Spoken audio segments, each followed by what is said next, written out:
So now what we'll discuss is single sideband or suppressed sideband modulation scheme. This is a principle which did not be restricted to amplitude modulation. This can be used for frequency, phase, or any other kind of modulation schemes, where you basically only want to keep one sideband, not the redundant second sideband, and hence reduce bandwidth, transmission bandwidth. However, you sacrifice the complexity of the process, uh, synchronization, several other important issues now crops in. Uh, One thing we should make clear is that because we are now going to implement something known as suppressed sideband. The sidebands are placed very close by. Filtering is not a very easy option. So generation of suppressed sideband or demodulation, this requires special understanding, careful understanding. So uh, a very basic principle, though apparently we'll show that we have implemented using filter, because this is for ease of our understanding. Practically it's not implemented like that. So in acronym for that is SSB, single sideband. Either you keep the upper sideband, which is between FC to FC plus W, or you keep the lower sideband, which is between FC minus W to FC. And henceforth this is known as USSB or LSSB. You have the signal XT. Balance modulator has two inputs, XT and cosine omega CT. We studied about balance modulator architecture in the last lecture. So now you know how or what a balance modulator is. You get a DSB output, double sideband suppressed carrier output. Use a sideband filter to only keep one such sideband. Either you use a low pass filter to keep on lower sideband, or you can use a high pass filter to keep only the upper sideband. The transmission bandwidth is now W, same as the message bandwidth. The average transmission power is the power per sideband, same as that, which is 1/4 AC square SX. You recall from the discussion on AM. So the understanding for this, for a single sideband modulation scheme, will utilize bandpass signal systems concept. Remember when we discussed about bandpass signal systems, we said that we'd utilize this for understanding amplitude modulation schemes. So now here is what we need that. So here by X bandpass T, which is AC XT cosine omega CT, passes through a sideband filter. The output is Y bandpass T, which is XCT. We want to analyze how this looks in time domain, this signal. So an equivalent low pass equivalent would be a low pass equivalent filter of the sideband filter. Input X bandpass T is X low pass T.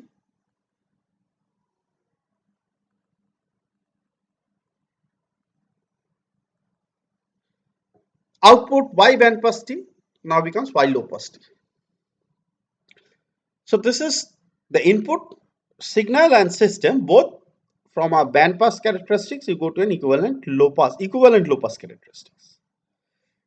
And as we had discussed before, when this was a sideband filter which kept upper sideband,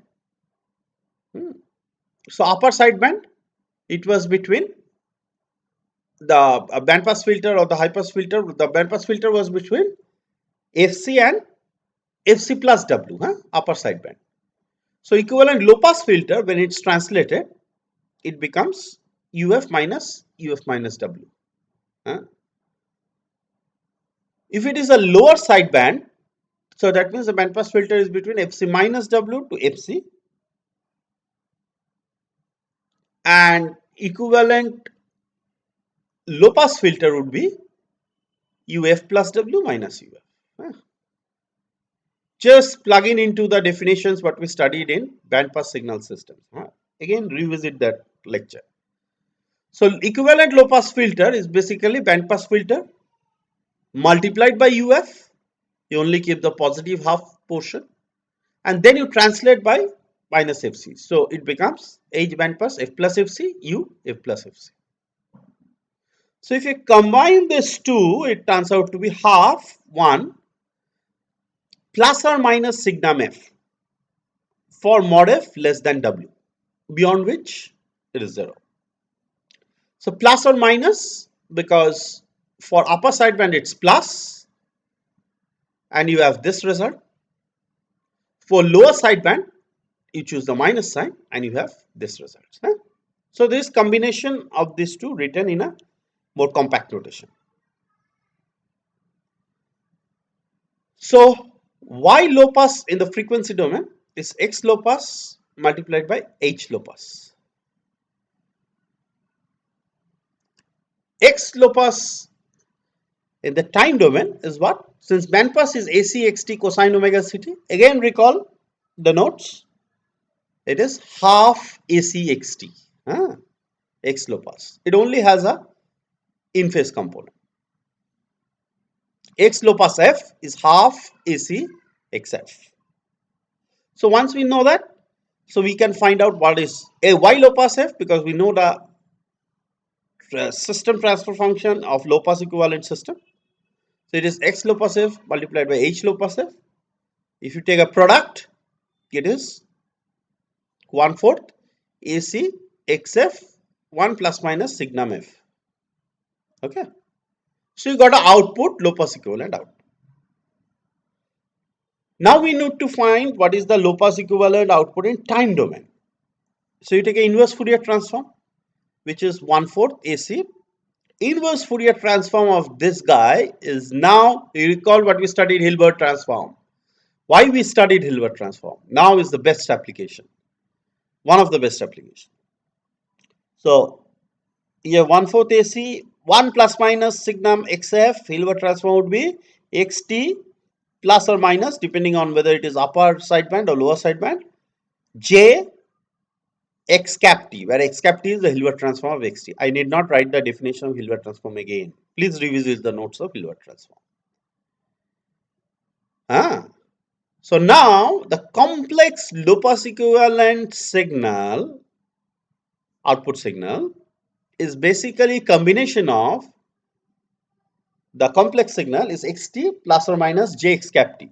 Xt was my original signal, message signal, and x cap t is the Hilbert transform of the original message signal. We are almost there. To find out a y bandpass t, the actual output in the bandpass domain, we need to convert the low pass to bandpass. So using a low pass to bandpass transformation, so y bandpass t is, which is basically xct, the modulated signal, it's 2 times real part of y low pass t multiplied by the carrier frequency e power j omega ct. And if you perform this, you turn out to be half AC, there is a constant term, the in phase component xt cosine omega ct minus plus x cap t sine omega ct. So this is the in phase component and this is the quadrature phase component. So final output, you see the initial output was AC xt cosine omega ct. All you did was just threw away one of the bands. Let's say if you threw away the lower and kept only the upper side band, it turns out to be xt cosine omega ct minus x cap t sine omega ct. If you threw away the lower, if you threw away the upper and kept only the lower side band, it was in phase component is xt cosine omega ct. Quadrature phase component is plus x cap t sine omega ct.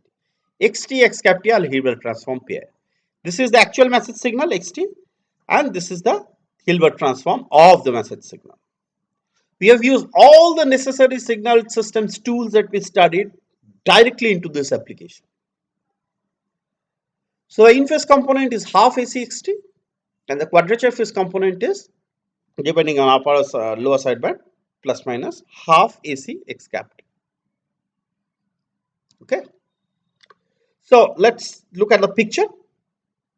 How does the ideal filter look? So X bandpass T for upper sideband, which only kept FC plus W. When it was equivalent low pass transformation, it's just translated. You just kept this translated back here, so it was like this. and henceforth you had this UF minus W. For the lower one, the lower sideband single sideband scheme, you had a bandpass filter which was between FC minus W to FC.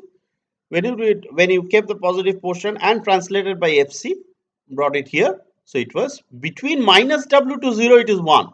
This is the equivalent low pass system representation of the bandpass system. And henceforth, this is mathematically represented as UF plus W minus UF. Which combined together, we got this 1 plus or minus signum F multiplied by half. Clear? Very good. So, how does the spectrum look? After after passing through the bandpass filter, the spectrum looks like this. You only kept the positive half. This for upper sideband, single sideband. For the lower single sideband, you only have the negative half. Previously you had both this and this for double sideband. Recall, transmission bandwidth was 2W. Now transmission bandwidth is only W, halved. So in time domain signal, what is the envelope? The envelope of the time domain signal, amplitude. Amplitude is, let's say, the in phase component is half AC xt.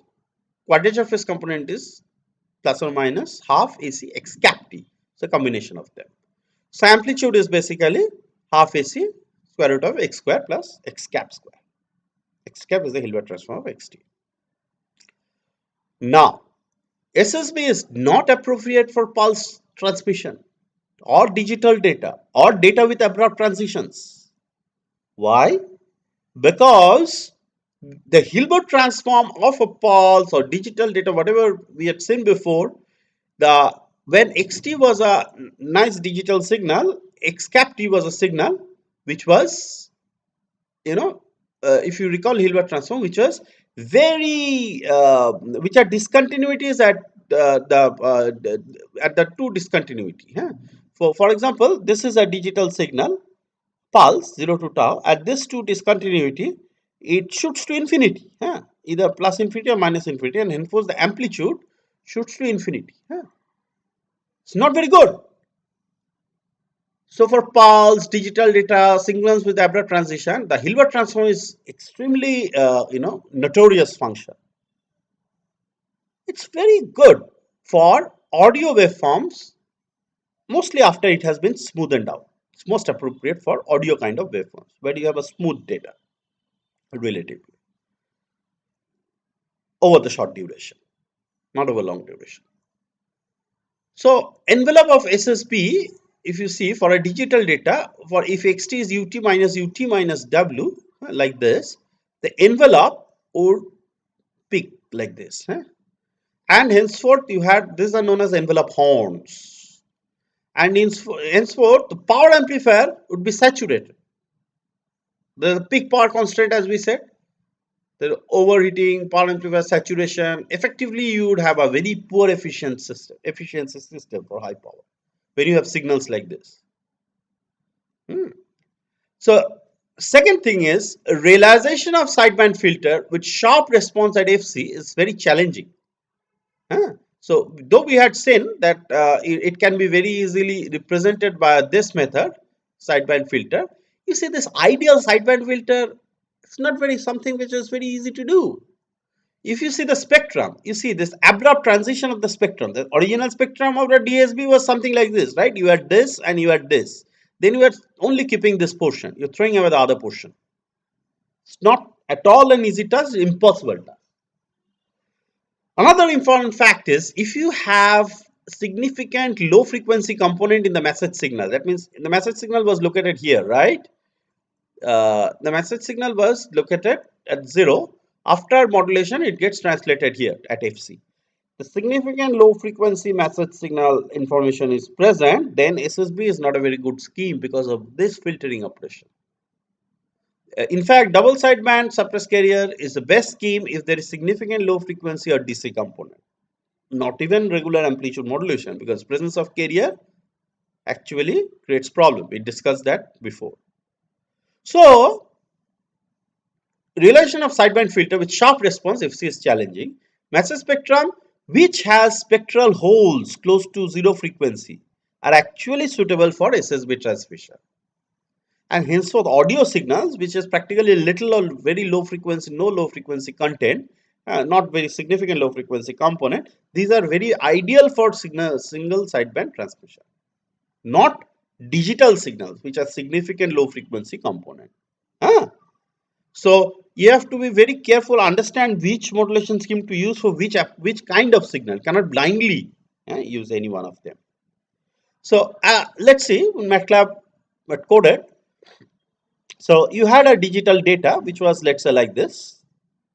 Let's say I removed the DC and kept it averages 0.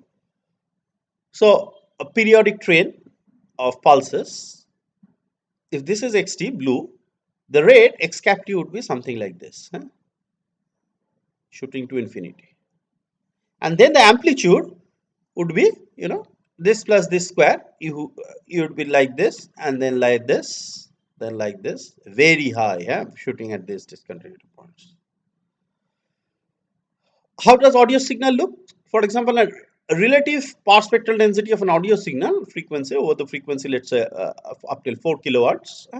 So around this region, up till, let's say, a couple of 100 hertz, signal is essentially not much of an importance, almost. So these are known as spectral holes. If we zoom it here, so between, though we can hear from 20 hertz, but our speech between 300 to 3 kilohertz. Beyond, less than that, you basically have, this is known as spectral hole.